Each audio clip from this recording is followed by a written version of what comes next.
morning, everyone. My name is Anushwara Harilal, and I welcome you all to the fifth session of the Silver Jubilee Student Webinar Series on Environmental Biotechnology.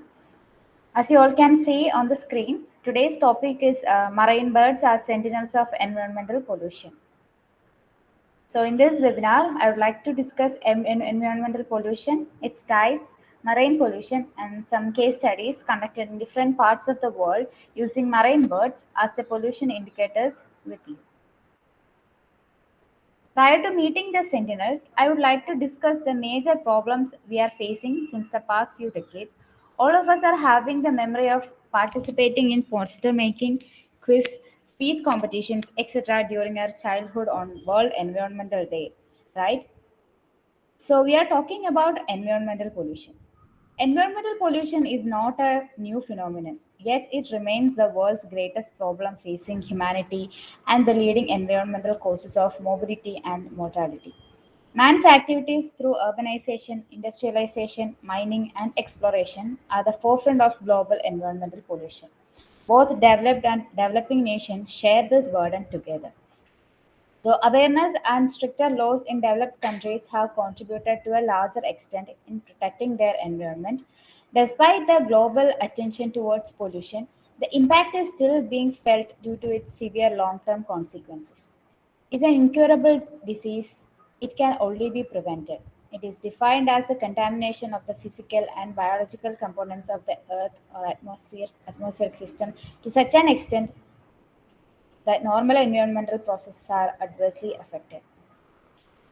Now, these are the different types of environmental pollution. As you can see, there are soil pollution, noise pollution, air pollution, radioactive pollution, and water pollution. All of these types of environmental pollutions are somewhat familiar to us. So today, we are discussing about marine life ocean pollution, comes under water pollution. So this basically happens when pollutants are dumped into the ocean. This waste affects the daily life of fish and other marine creatures. So, marine pollution. It is a combination of chemicals and trash, most of which comes from land sources and is washed or blown into the ocean. This pollution results in damage to the environment, to the health of all organisms, and to economic structures worldwide. Marine pollution is a growing problem in today's world. Our ocean is being flooded with two main types of pollution, chemicals and trash. Chemical contamination or nutrient pollution is concerning for health, environmental, and economic reasons. This type of pollution occurs when human activities, notably the use of fertilizer on farms, lead to the runoff of chemicals into waterways that ultimately flow into the ocean. The increased concentration of chemicals such as nitrogen and phosphorus in the coastal ocean promotes the growth of algal blooms, which can be toxic to wildlife and harmful to humans. The negative effects on health and the environment caused by algal blooms hurt local fishing and tourism industries. Marine trash encompasses all manufactured products, most of them plastic, that end up in the ocean. Littering, storm winds, and poor waste management all contribute to the accumulation of this debris, 80% of which comes from sources on land. Common types of marine debris include various plastic items like shopping bags and beverage bottles, along with cigarette butts, bottle caps, food wrappers, and fishing gear. Plastic waste is particularly problematic as a pollutant because it is so long lasting. Plastic items can take hundreds of years to decompose. This charge poses dangers to both humans and animals. Fish become tangled and injured in the debris, and some animals mistake items like plastic bags for food and eat them. Small organisms feed on tiny bits of broken down plastic called microplastic and absorb the chemicals from the plastic into their tissues. Microplastics are less than 5 millimeters in diameter and have been detected in a range of marine species, including plankton and whales.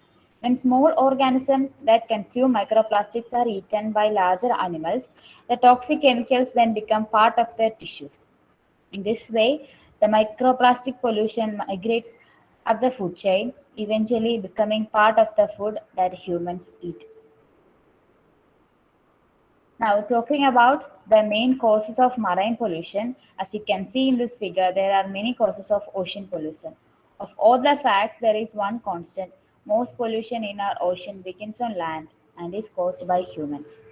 Here are some of the major causes of marine pollution. First of all, non-point source pollution. That means runoff. Non-point source pollution comes from a variety of different locations and sources. The result of this is runoff, which occurs when rain or snow moves pollutants from the ground into the ocean. For instance, after a heavy rainstorm, water flows off roads into the ocean, taking oil left on streets from cars with it. Next is intentional discharge.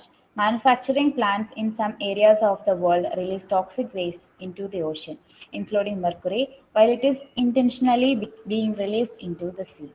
Sewage also contributes to ocean pollution as well as plastic products. According to Ocean Conservancy, 8 million metric tons of plastic goes into our ocean every year.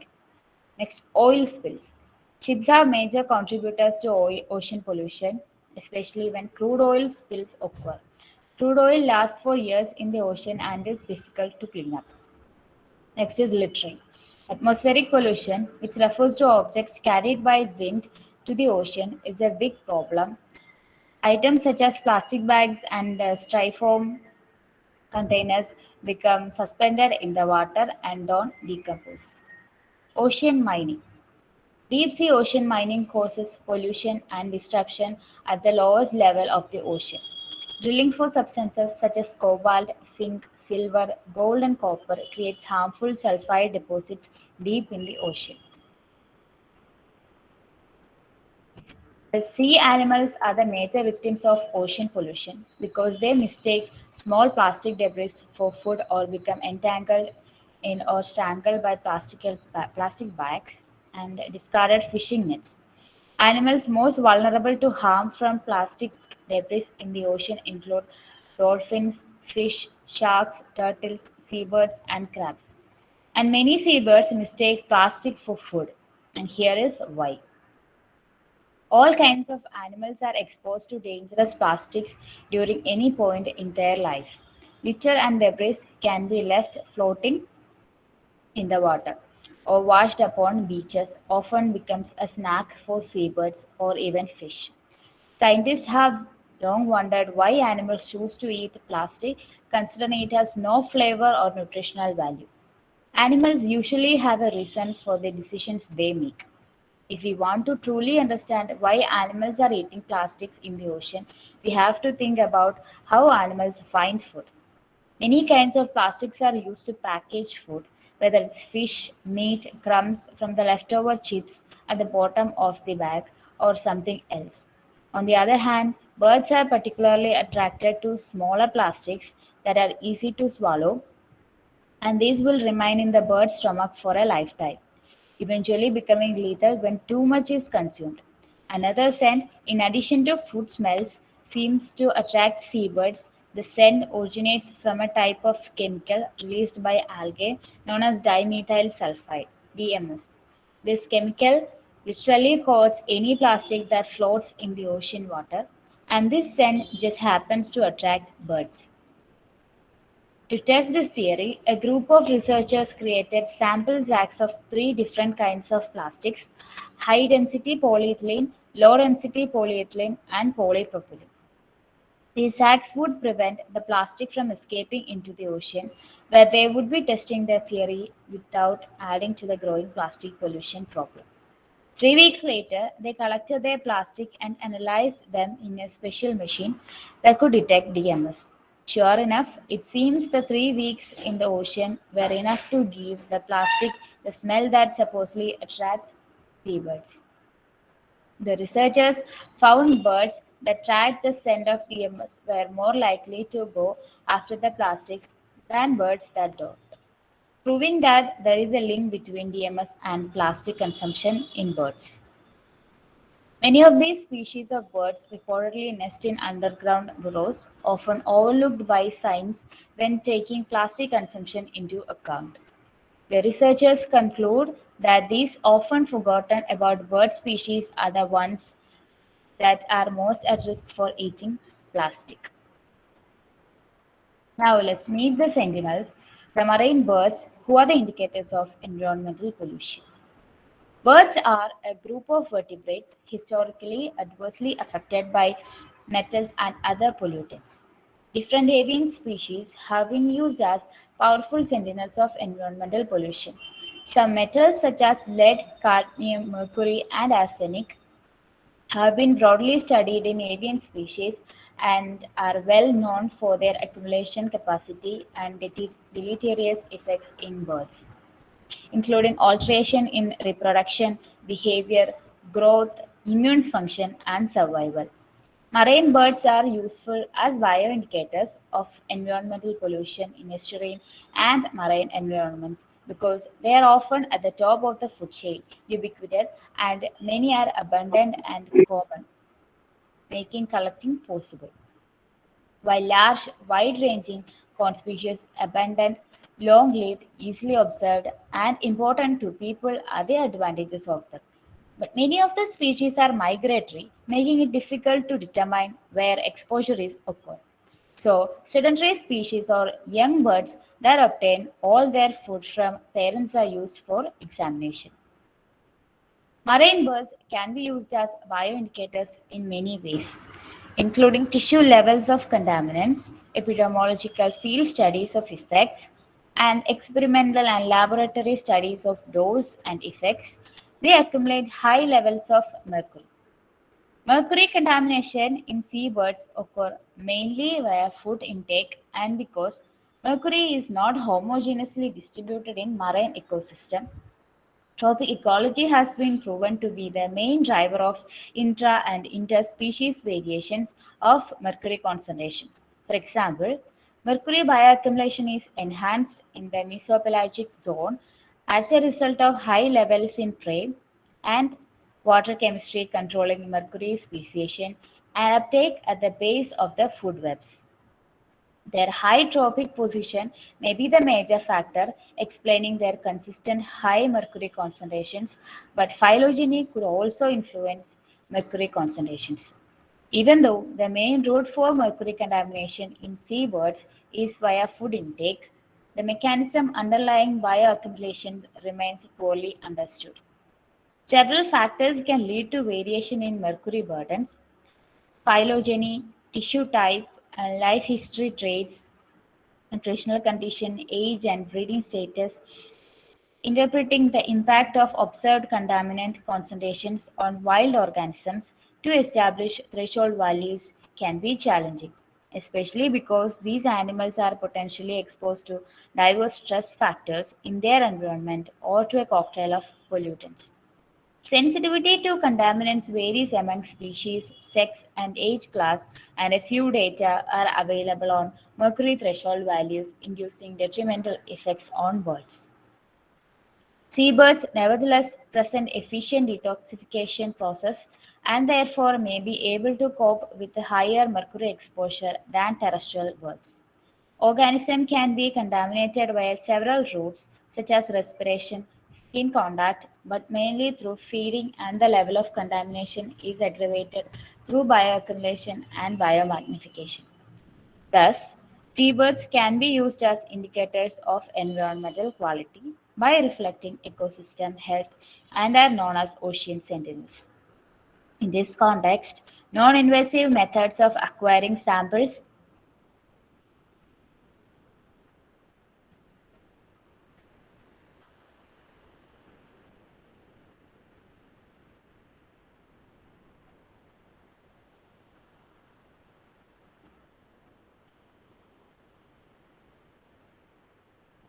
Organisms can be contaminated via several routes such as respiration, skin contact, but mainly through feeding, and the level of contamination is aggravated through bioaccumulation and biomagnification. Thus, seabirds can be used as indicators of environmental quality by reflecting ecosystem health and are known as ocean sentinels. In this context, non-invasive methods of acquiring samples such as feather collection have been successfully used in biomonitoring studies focused on the analysis of metals, Both marine and estuarine environments are increasingly recognized as global priority for conservation. Although these vast systems are often logistically challenging and expensive to monitor. Seabirds can be used as sentinel species to provide indicators of ecological health for these systems, as many aspects of their behavior and life history can be used to monitor changes in their environment over time. Indicator species are often used to monitor effectiveness of pollution regulations, both to track levels of non-compounds and to screen for the emergence of novel chemical concerns. Top predators, including birds of prey and seabirds, are excellent indicator species for persistent bioaccumulative contaminants because they integrate chemical signatures across space and time, including entire biological communities. And they have relatively high and easy measured contaminant concentrations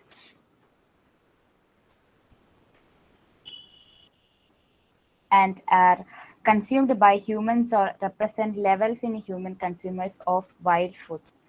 Sentinel species aren't a replacement for other types of sampling or lab research. For example, researchers have been on a decades long campaign to chemically and spectroscopically evaluate pollutants in air and water samples, as well as in soil, sediment, and ice cores. Those tests help diagnose which pollutants are present, how much is present, where they come from, and how widespread they are. They also reveal how fast concentrations of banned substances are decreasing, and for some of the most persistent ones, if they will ever go away, sentinel species provide the same types of risk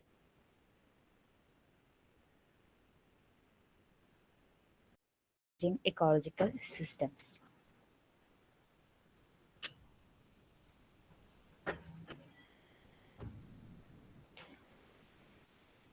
So, next comes the most interesting part of today's webinar. We'll now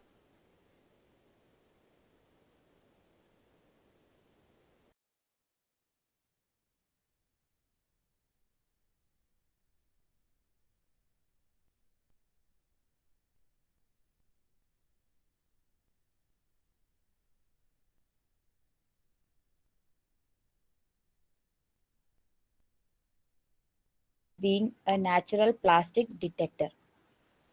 They are hardy birds out their lives with plastic cargo in their bellies, and their unfortunate eating habits have a silver lining.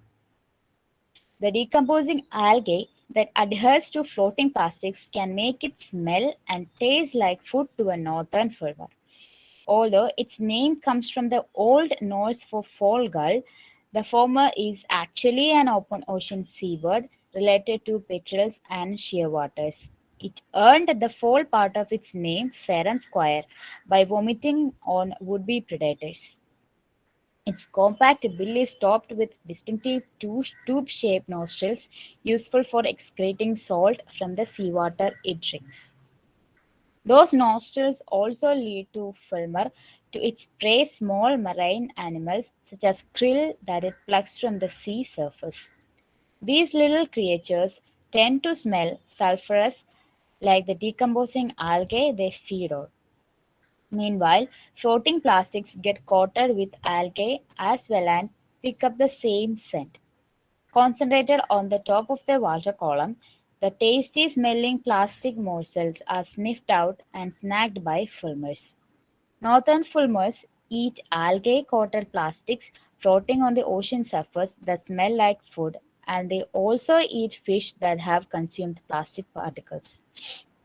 Fulmars eat so much plastics that the birds themselves can contribute to local pollution in the Arctic, as they deposit guano on the steep seaside cliffs where they breed. Fulmars may be creating polluted halos of excreted microplastics around their breeding colonies. A sad spin on the natural role that seabirds typically play as nutrient cyclers that enrich nearshore ecosystems. Larger particle plastics on the other hand, accumulate at the base of Fulmer's stomach, where they may remain until the bird dies of other causes, often at a ripe old age of 40 years or more. The global population of northern fulmars is estimated at anywhere from 7 to 14 million birds and rising. These are birds that seem to survive the plastic consumption. That's lucky for them and for the study of plastic pollution, because each fulmar carries in its belly a sample of the plastic levels within its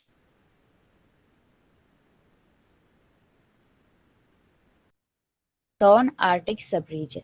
The objects found in fulmar stomachs include microplastics, microorganisms, and wrappers, things we use every single day.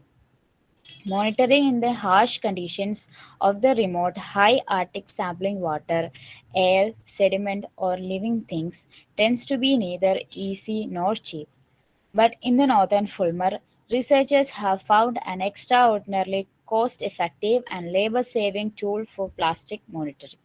Essentially, the fulmars are spreading out and sampling most of the circumpolar Arctic on scientists' behalf. Each population covers its own region, roughly at the scale of an ocean basin. The birds donate their plastic samples to science at the end of their lives when they wash up on shores or otherwise find their way into human hands.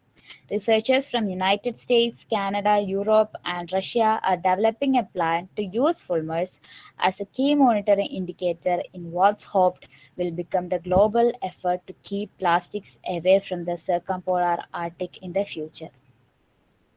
So that's all about fulmars. Next, we will discuss about herring gulls, a warning system for global pollutants. When it comes to monitoring some of the most problematic synthetic chemicals dispersed in the environment, scientists have given the expression for the birds a whole new and more significant meaning. Herring gulls, for example, have a long history of serving as a sentinel species, providing data on pollutants in the Great Lakes region of US and Canada since the 1970s. Although researchers do collect birds and seabirds, their primary sampling target is birds' eggs. They found out that seabirds commonly drink seawater, removing the salt with special glands above their eyes and excreting the salt through ducts on their bills. The number one finding from this bird studies is that concentrations of most monitored contaminants such as DDT, polychlorinated biphenyls, and dioxins have declined as a result of bans and other regulations implemented in the 1970s and 1980s. Among newer pollutants, brominated flame retardant concentrations increased exponentially from 1975 to 2003, then rapidly declined as industry began to replace them.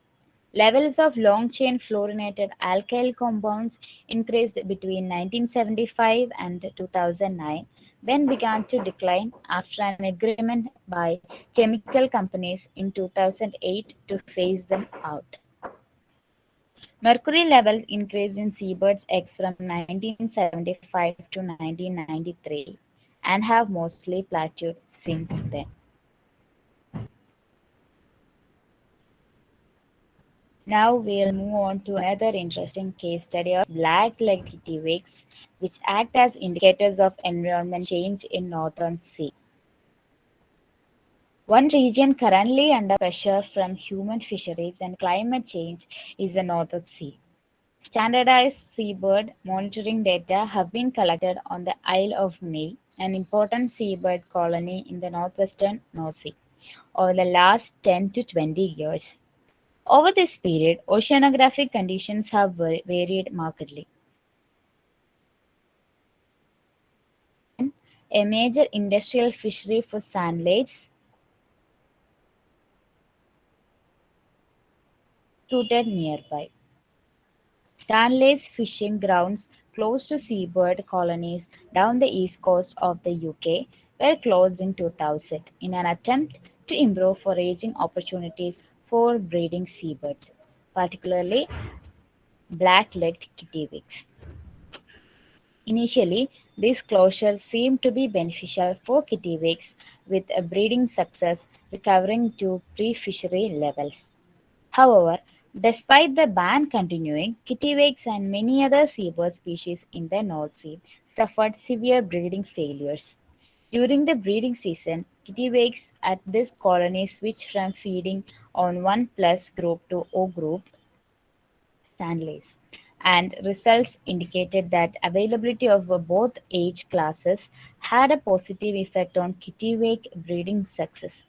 The low breeding success of kittiwakes was consistent with breeding patterns and small body size of zero group Stanleys, but at odds with the two variable likely to operate via one group availability, lacked winded sea surface temperature and larval sandlands cohort strength. The reason for the discrepancy is currently unknown, but analysis of first group sandlands body composition indicated that lipid consumption by kittiwakes during pre-breeding and early incubation were likely to be of poor quality. Monitoring of reproductive success of kittiwakes, although useful, was clearly not sufficient to tease apart the complex causation underlying the event. Monitoring programs such as this therefore need to be complemented by detailed research to identify the mechanisms involved and to attribute and predict the effects of natural and human induced environmental change. And that's all about kittiwakes. Next is Peruvian boobies, whose population declines helped predict the collapse of Peruvian anchoveta. Seabirds are ideal indicator species for marine environments for several reasons. First, they are highly visible in an environment where most other organisms are hidden underwater. Most species have large, easily locatable land-based colonies where individuals can be captured and measured, as well as followed to sea to be studied. This ease of study in combination with their high sensitivity to environmental change makes them an obvious choice to represent the biological effects of climate change for many scientists. Declines in birds' population have accurately predicted fish stock collapses in the past, such as Peruvian booby population declines preceding the collapse of Peruvian anchoveta. Scientists also turn to Arctic breeding seabirds such as thick-billed mureys, glaucous gulls, and black guillemots, and they have carried out a long-term investigations of sea eagles in the Baltic Sea. The choice of species to sample often depends on accessibility to remote colonies and the ability to compare data among species around the globe. In addition to tracking contaminant trends, other work has looked at dietary shifts in the birds that could be the result of climate change or invasive species. So the challenge moving forward will be to define the parameters of seabird populations that can serve to predict other types of ecological effects. So far, studies have focused on seabirds as several types of indicators. They can serve as sentinel species, where levels of contaminants in the bodies of the birds represent environmental pollution.